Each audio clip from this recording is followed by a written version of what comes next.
Good afternoon. I hope everybody enjoyed the lunch break and the beautiful weather outside. Before the break, before we started, Kai thanked a lot of people, our supporters, our speakers, and they all deserve thanks. But I think the fact, or what we should be most grateful for, is that the blizzard came last weekend, not this weekend, because otherwise we wouldn't have been able to have this conference.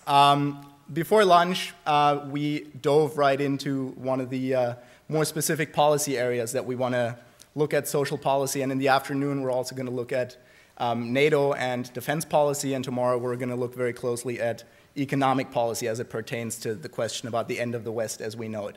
What we want to do now is to take a step back with our three panelists and to ask what the relative position of the West is going to be in the future, what Western values will hold in the future, and how the West should position itself compared to other powers such as China, India, and Brazil. And we have two absolutely phenomenal speakers for that. We're so pleased to have them. Charles Kupchan of Georgetown University. He is a professor of international affairs at the School of Foreign Service and the Government Department at Georgetown, and he's also a fellow at the Council on Foreign Relations. In addition to his academic expertise, Professor Kupchan has long-standing practical experience as well. He was on the National Security Council, Director for European Affairs, so he also knows Europe quite well during the first Clinton administration, and he also worked at the State Department at the policy planning staff. He is an alumnus of this university, so we're so happy to have him back here, and he also has degrees from Oxford University.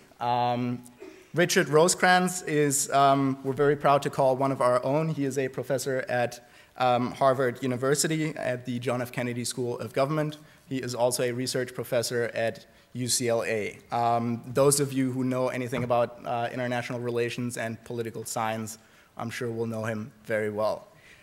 He also has practical experience. He was on the policy planning staff, or the Policy Planning Council, excuse me, at the State Department, and he has written countless books. Now, what makes them uniquely qualified to be on this panel this afternoon is that both of them have written books on the very topic of this conference very recently. The book by Charles Kupchan, No One's World, The West, The Rising Rest, and the Coming Global Turn, is already on the bookshelves, and Richard Rosecrans, The Resurgence of the West, How a Transatlantic Union Can Prevent War and Restore the United States and Europe, will hit bookshelves in April, I think. So if after the conference is over, you feel lost somehow and you are despaired, you don't have to be. You can just buy their books and get back to this conference and rekindle the memories. We are incredibly fortunate to have the best moderator for this discussion that one could wish for, Ambassador Nicholas Burns, who is now a professor here at the Kennedy School. I hope he doesn't mind sharing this short anecdote. For a while, it looked as though he might not be able to attend the conference. He was the very first person we asked to speak at this conference, and it looked as though he would be in Brazil, so one of the rising powers. Now he is here, so maybe we can take his presence as a sign that all hope is not lost for the West. We're so incredibly fortunate to have him. He is really a towering diplomatic figure of the past couple of decades. He was, from 2005 to 2008, the Undersecretary of State for Political Affairs. He was, among other things, the US lead negotiator on Iran's nuclear program. He also worked on the Indian-American nuclear deal. Before that, he was the ambassador to NATO. He served as State Department spokesperson, and he also served on the National Security Council. So I think we have three absolutely phenomenal speakers, and I ask you to join me in welcoming Nicholas Burns, Richard Rosecrans, and Charles Kupchan.